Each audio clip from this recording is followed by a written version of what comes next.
Hi friends, advance happy Deepavali. இந்த மசாலாலாம் போடுங்க, சிக்கனுக்கு தேவையானதை. கருவேப்பிலை ஒரு கொத்து போடுங்க, கருவேப்பிலை நல்லது. நல்லா வதங்கட்டும். வெங்காயம் போடுங்க, வெங்காயம் போட்டு நல்லா வதங்கட்டும். வதங்கினப்புறம் பூண்டு போட்டு அதையும் நல்லா வதக்குங்க. வெங்காயம் பூண்டு கரம் மசாலா வதங்கின அப்புறமா தக்காளி போடுங்க. தக்காளி போட்டு அதையும் நல்லா வதக்குங்க.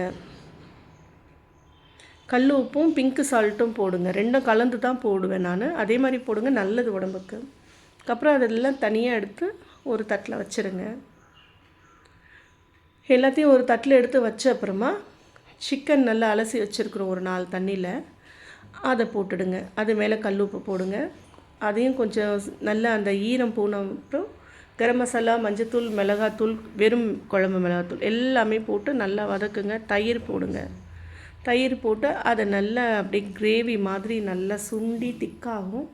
அதுக்கப்புறமா இதை அரைச்சி வச்சதை சேர்த்து நல்லா கிளறி கொதித்து சுண்டி வந்த அப்புறமா அதை எடுத்துகிட்டு சப்பாத்தியோடு வச்சு சாப்பிடுங்க. சூப்பராக இருக்கும். இது பார்த்துட்டு சப்ஸ்கிரைப் பண்ணுங்கள், லைக் பண்ணுங்கள், ஷேர் பண்ணுங்கள். தேங்க்யூ.